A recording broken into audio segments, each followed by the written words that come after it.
Hello there guys, welcome to Dinos Vault. Welcome to the world of Java. I'm here at Moto Java motorcycles located at Banjara Hills, Hyderabad, and I'm here to review the all-new Java 42 as well as feature the Java Classic model. And just in case you're wondering, Dino bhai ka naya avatar, new jacket, new cap. Well, I got this racing apparel from Super Moto Outfits riding gear store located in Mumbai.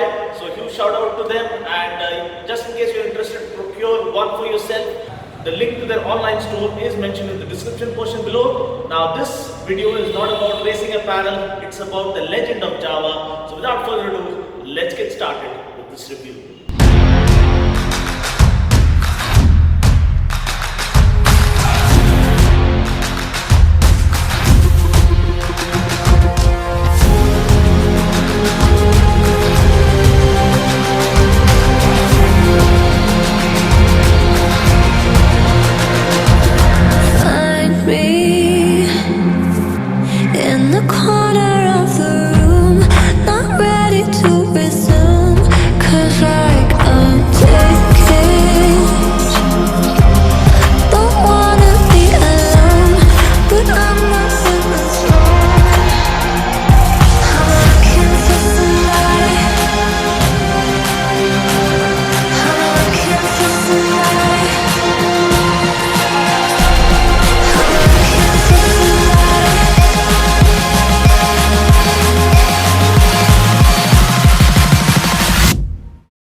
So finally the wait is over. I've been really eager all along to get my hands on the new Java motorcycles that have been resurrected back to life ever since I got to ride the original 1970s Java.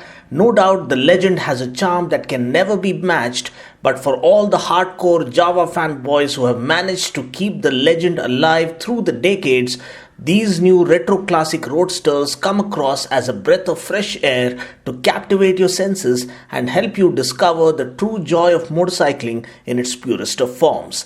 Yes, it's been a complete monopoly that's been enjoyed by Royal Enfield when it comes to truly classic, vintage, retro modern roadsters, and the return of the legend of Java will offer a little more variety to the audience who are looking for the same old simple formula that defines the true essence of motorcycling. For those who want to know about the rich legacy and heritage of Java motorcycles, I would suggest you watch my tribute video, and you'll find the link in the description portion below.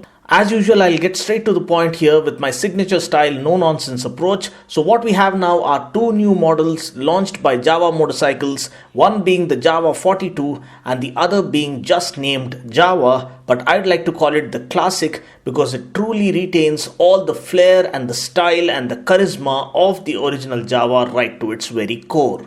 Please note that as far as the specs go, everything remains the same for both the models, like the engine capacity, the power, the torque and the features. It's only the styling that changes.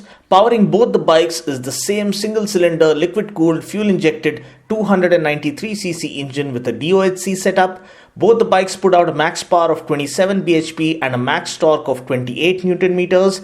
We get a 6-speed gearbox. Seat height is just 765 mm, an absolute delight for shorter riders, and I believe it should hold good for people up to 6 feet tall. Tank capacity is 14 liters, which is decent enough to offer good tank range. Even the wheelbase remains the same for both at 1369 mm. The only difference that one can visually notice between the 42 and the Classic is the chrome treatment that the Classic gets. We get chrome mirrors, chrome handlebar, and the fuel tank gets the chrome treatment that looks absolutely a class apart. Also, the speedo console on the 42 is slightly offset, thereby lending the bike a more modern touch. The handlebar and the rear view mirrors are blacked out on the 42 as opposed to the chrome treatment given for the Classic. Both the bikes get spoke wheels and tube tires. We don't get tubeless tires, and you need to note that. We get an 18-inch front wheel with 90 by 90 tire up front and a 17-inch rear wheel with 120 by 80 tire at the back. We get MRF tires that offer decent road grip. Now the only point of concern is the slightly lowered ground clearance. Now the actual ground clearance isn't mentioned, but I feel it is slightly on the lower side. Now this has an advantage as well as a disadvantage. The advantage is the lowered center of gravity that lends the bike superb handling characteristics to literally play around with it. The disadvantage is that we need to be slightly watchful while tackling speed breakers. Now, during my test run, I didn't really face any issues with the ground clearance, but we do come across some really nasty speed breakers in our city confines, and I feel being watchful would always help. Now, talking about the riding experience, I rode the 42 because that's the more affordable variant, which is garnering a lot of attention currently. Slotting the bike into gear and taking off, the bike felt light and easy and nimble and agile immediately. I love the bottom end torque on offer. The bike really offers an engaging riding experience that instantly puts a smile on your face. The typical roadster riding posture will just take a little bit of getting used to, but once you get a hang of it, you can literally play around with the bike. As mentioned before, the lowered center of gravity, the sturdy chassis, the swing arm, and the perfectly tuned suspension results in the bike offering superb handling characteristics. The bike weighs 170 kg wet, so it isn't too heavy either. Also, the bike feels nice and compact, and this, along with the perfectly positioned street control handlebar, allows you to steer the bike through the city traffic like an absolute breeze. The fueling is nice and consistent without any snatchy behavior thanks to the fuel injection system on board. There's no engine heating apparent because I rode the bike predominantly through the city traffic. For better heat management in bumper to bumper city traffic, we also get liquid cooling system on board. The bike is just so good in almost every department. I guess this is what you get when you have true motorcycle enthusiasts like Anupam Tareja and Ashish Joshi right at the helm of the affairs while developing both these bikes. The engine is nice and refined with no vibrations apparent whatsoever up to 80 to 85 kilometers per hour. Now that's the speed that I could manage within the city. The power delivery is nice and punchy, and the flat torque curve ensures you have enough overtaking power throughout just at the ring of the throttle.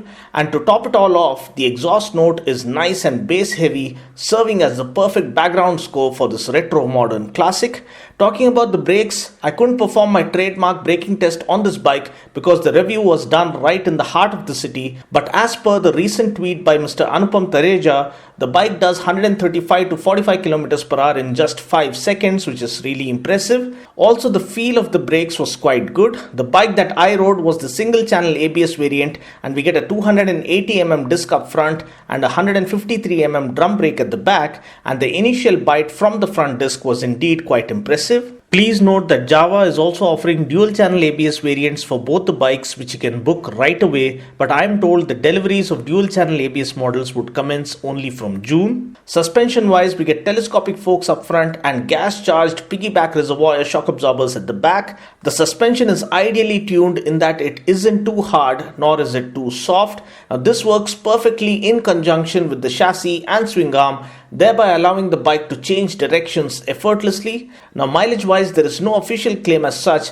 but I am told by the showroom guys that we can expect close to 35 kmpl from this bike, which is seriously impressive for a 300cc bike. So finally, what makes Jawa an absolute steal is the pricing. The Jawa 42 is priced at Rs 1.58 lakhs ex-showroom Hyderabad for the single channel ABS variant and Rs 1.67 lakhs ex-showroom for the dual channel ABS variant. The Jawa Classic is priced at Rs 1.67 lakhs ex-showroom for the single channel ABS model and Rs 1.76 lakhs ex-showroom for the dual channel ABS model. So I guess this wraps up my review of the Jawa 42. I just hope you found this video useful. Until next time, this is Dino saying ciao, take care, God bless and ride safe.